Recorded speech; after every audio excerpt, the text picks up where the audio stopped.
ಇದೆಲ್ಲ ಸಂಗೊಳ್ಳಿಗೆ ಹಿಂಗೆ ಅಂದೆ ಎಲ್ಲಿ ಹೋಗ್ಬೇಕಂತ ಕೇಳಿದ್ರೆ ಚಿಳ್ಯಾಕ ಅಂಗಡಿಗೆ ತಂದೆ ಅಂಗಡಿಗೆಲ್ಲ ದುಕಾನಕ್ಕೆ ಮಾಡ್ತಾ ಇದ್ದಾರೆ ಅವರು. ಹಾಗೆ ಸ್ವಲ್ಪ ವಾತಾವರಣ ಹೇಗಿತ್ತು ಅನ್ನೋದು ಕೂಡ ನಿಮಗೆ ಶೇರ್ ಮಾಡ್ತಾ ಇದ್ದೀನಿ ನೋಡಿ. ಈ ಮೋಡ ಅಂತೂ ತುಂಬ ಕೆಳಗಡೆ ಬಂದುಬಿಟ್ಟಿದೆ ಫ್ರೆಂಡ್ಸ್. ಎಷ್ಟು ಚೆನ್ನಾಗಿ ಕಾಣಿಸ್ತಾ ಇದೆ ನೋಡಿದರೆ ಹತ್ತಿ ಥರ ಕಾಣಿಸ್ತಾ ಇತ್ತು. ಹಾಗೆ ಒಂದು ಸ್ವಲ್ಪ ವಿಡಿಯೋ ಮಾಡ್ಕೋಣ ಅಂತ ಅಂದ್ಬಿಟ್ಟು ನಿಮ್ಮದು ಶೇರ್ ಮಾಡೋಣ ಅಂತಂದು ಮಾಡ್ತಾಯಿದ್ದೀನಿ ನೋಡಿರಿ. ಇದು ನಮ್ಮ ಮನೆ ಹತ್ರ ಇರುವಂಥ ಗುಡ್ಡ ನೋಡಿರಿ. ಫುಲ್ ಕಲ್ಲಿಂದ ಅದರ ಗುಡ್ಡ ಈ ಥರ ಇದೆ. ಹಾಗೆ ಮೋಡ ಇತ್ತಲ್ಲ ಬಿಳಿ ಮೋಡ, ಅದಕ್ಕೋಸ್ಕರ ಮಾಡಿದೆ ನಿಮಗೂ ತೋರ್ಸೋಕಂದ್ಬಿಟ್ಟು. ಹಾಗೆ ಪೂಜೆ ಮುಗಿಸ್ಕೊಂಡೆ, ಪೂಜೆ ಅದು ಮುಗಿಸ್ಕೊಂಡು ಲಾಗ್ ಚಾಲೂ ಮಾಡಿದ್ರಾಯ್ತಂತ ಲಾಗ್ ಚಾಲೂ ಮಾಡಕತ್ತೀನಿ ನೋಡಿರಿ. ಹಾಗೆ ಸಂಜೆ ಟೈಮ್ ಒಂದು ಸ್ವಲ್ಪ ಅನ್ನ ಉಳಿದಿತ್ತು, ಹಾಗೆ ವಡೆ ಮಾಡೋಣ ಅಂತ ಅಂದ್ಬಿಟ್ಟು ಚಿಕ್ಕ ಚಿಕ್ಕ ವಡೆ ಮಾಡಿದ್ರಾಯ್ತು ಅಂದ್ಬಿಟ್ಟು ಇವಾಗ ಈರುಳ್ಳಿ ಅದು ಕಟ್ ಮಾಡಕತ್ತೇನೆ ರೀ. ರುಬ್ಬಿದ್ದೀನಿ ರೀ, ಅನ್ನ ರುಬ್ಕೊಂಡೇನಿ ರೀ. ಕೊತ್ತಂಬರಿ, ಈರುಳ್ಳಿ, ಹಸಿಮೆಣ್ಸಿನ್ಕಾಯಿ, ಸ್ವಲ್ಪ ಅಜ್ವಾನ ಎಲ್ಲನೂ ಹಾಕಿಬಿಟ್ಟು ಚೆನ್ನಾಗಿ ಮಿಕ್ಸ್ ಮಾಡ್ತಾಯಿದ್ದೀನಿ. ಹಾಗೆ ಯಾರೆಲ್ಲ ನನ್ನ ಚಾನಲ್ ನೋಡ್ತಾ ಇದ್ದೀರಾ ಪ್ಲೀಸ್ ಸಬ್ಸ್ಕ್ರೈಬ್ ಮಾಡ್ಕೊರಿ. ಹಾಗೆ ಲೈಕ್ ಕೊಡ್ತಾ ಇಲ್ಲ ಪ್ರತಿಯೊಬ್ಬರು ಲೈಕ್ ಕೊಟ್ಟು ಸಪೋರ್ಟ್ ಮಾಡಿ.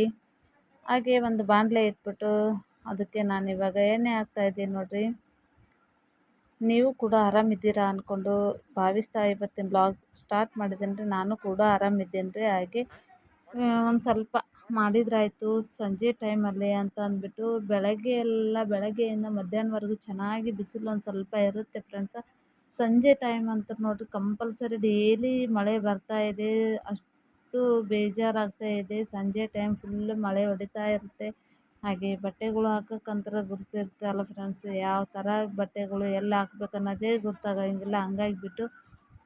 ಹಂಗಾಗಿಬಿಟ್ಟು ಯಾಕಾರ ಮಳೆ ಬರ್ತದ ಅನ್ನಂಗೆ ಆಗಿಬಿಟ್ಟಿದೆ ನೋಡಿ. ಹಾಗೆ ಈಗ ನೋಡಿರಿ ಚಿಕ್ಕ ಚಿಕ್ಕದೇ ವಡೆ ಮಾಡ್ತಾಯಿದ್ದೀನಿ. ಅನ್ನ ಮಿಕ್ಕಿದ್ರೆ ಸುಮ್ಮನೆ ಯಾಕೆ ವೇಸ್ಟ್ ಮಾಡೋದು, ಅನ್ನ ಅಂತೂ ಮಿಕ್ಕಿದ ನಂತರ ಆಮೇಲೆ ತಿನ್ನೋಂಗಿಲ್ಲ. ಹಂಗಾಗಿಬಿಟ್ಟು ಈ ಥರ ವಡೆ ಮಾಡಿಕೊಟ್ರೆ ಮಕ್ಕಳು ಕೂಡ ತುಂಬಾ ಇಷ್ಟಪಟ್ಟು ತಿಂತಾರೆ. ಅದಕ್ಕೋಸ್ಕರ ನಾನು ಮಾಡ್ತಾಯಿದ್ದೆ.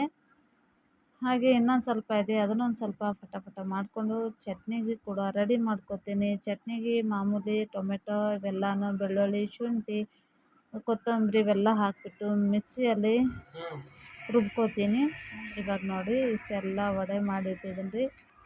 ಚೋಟ ವಡೆ ಮಕ್ಕಳಿಗೂ ತುಂಬ ಇಷ್ಟ ಆಗುತ್ತೆ ಚಿಕ್ಕ ಚಿಕ್ಕದಾಗಿ ಮಾಡಿಕೊಟ್ರೆ. ಹಾಗಾಗಿಬಿಟ್ಟು ಇವಾಗ ಮಾಡಿಬಿಟ್ಟು ತೆಗೆದು ಎತ್ತಿಡ್ತೀನಿ ರೀ. ಎತ್ತಿಟ್ಬಿಟ್ಟು ಇವಾಗ ರುಬ್ಕೊಂಬರೋಕ್ಕೆ ಮಿಕ್ಸಿ ಒಳಗೆ ಹಾಕಿ ರೆಡಿ ಮಾಡ್ತಾಯಿದ್ದೀನಿ. ಬೆಳ್ಳುಳ್ಳಿ ಒಂದು ಸ್ವಲ್ಪ ಜಜ್ಜಿ ಹಾಕ್ತಾಯಿದ್ದೆ. ನೀವು ಕೂಡ ಒಂದು ಸಲ ಮಕ್ಕಳಿಗೆ ಮಾಡಿಕೊಡ್ರಿ, ತುಂಬಾ ಇಷ್ಟಪಡ್ತಾರೆ ಮಕ್ಕಳು ಕೂಡ. ಇವಾಗ ಹೋಗಿ ರುಬ್ಕೊಂಬರ್ತೀನಿ ರೀ. ನೋಡಿ ಈ ಥರ ರುಬ್ಕೊಂಬಂದೀನಿ ರೀ. ಇವಾಗ ಒಗ್ಗರಣೆ ಕೊಡೋಣ. ಇವಾಗ ನೋಡಿ ಎಷ್ಟು ಚೆನ್ನಾಗಿ ಕಾಣಿಸ್ತಾ ಇದೆ. ಪುಟ್ಟ ವಡೆಗಳು ತುಂಬಾ ಇಷ್ಟಪಡ್ತಾರೆ. ಒಂದು ತುತ್ತಿಗೊಂದು ಹೋಗುತ್ತೆ ನೋಡಿ, ಅಷ್ಟು ಚಿಕ್ಕ ಚಿಕ್ಕದಾಗಿ ವಡೆ ಮಾಡೀನಿ. ಇವಾಗ ಒಗ್ಗರಣೆ ಕೊಟ್ಟು ನೋಡಿರಿ. ಇವಾಗ ನೋಡಿ ಒಗ್ಗರಣೆ ಕೊಟ್ಟೀನಿ ರೀ. ಇನ್ನೊಂದು ಸ್ವಲ್ಪ ಬೇಯಿಸೋಕಿರ್ತೀನಿ ರೀ. ಇನ್ನೊಂದು ಸ್ವಲ್ಪ ನೀರು ಹಾಕ್ಬಿಟ್ಟು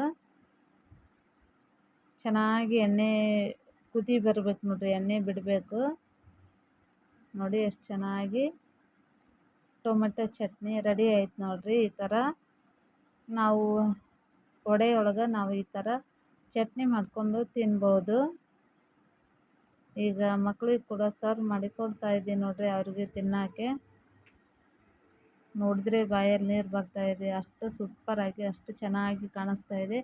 ಅನ್ನ ವೇಸ್ಟ್ ಮಾಡೋ ಬದಲು ನಾವು ಈ ಥರ ಮಾಡಿಕೊಟ್ರೆ ಮಕ್ಕಳು ತುಂಬಾ ಇಷ್ಟಪಟ್ಟು ತಿಂತಾರೆ. ವೇಸ್ಟ್ ಮಾಡಲಾರ್ದೆ ಈ ಥರ ಮಾಡಿಕೊಂಡು ತಿನ್ಬೋದು. ಹೋಗಿದ್ನಲ್ಲ ಸಂಗೊಳ್ಳಿಗೆ ಹಿಂಗೆ ಅಂದೆ ಎಲ್ಲಿ ಹೋಗ್ಬೇಕಂತ ಅಂತ ಕೇಳಿದ್ರೆ ಚಿಳ್ಯಾಕ ಅಂಗಡಿಗಂತಂದೆ ಅಂಗಡಿಗೆಲ್ಲ ದುಕಾನಕ್ಕಂತ. ನಮ್ಮ ಕಲಬುರ್ಗಿ ಭಾಷೆ ನೋಡ್ರಿ, ಯಾರಿಗೆ ಗೊತ್ತಾಗಲ್ರಿ ಕಲಬುರ್ಗಿ ಭಾಷೆ ಅಂತಂದ್ಬಿಟ್ಟು. ನಮ್ಮ ಕಲಬುರ್ಗಿ ನಾವು ಇಲ್ಲಿ ಇದ್ರೂ ಕೂಡ ತಾಯಿ ತವ್ರ ಮನೇಲಿ ಇದ್ದರೂ ಕೂಡ ನನ್ನ ಮಗನ ನೋಡ್ರಿ ಫುಲ್ ಪರ್ಫೆಕ್ಟ್ ರೀ. ಅಲ್ಲೇ ಭಾಷೆನೇ ಬರ್ತಾವ್ರಿ. ಅವನು ಅಲ್ಲಿ ಇಲ್ಲ ಅಂದ್ರೂ ಕೂಡ ಅದೇ ಭಾಷೆನೇ ಮಾತಾಡ್ತಾನೆ ರೀ ಅವನು. Take care, bye friends.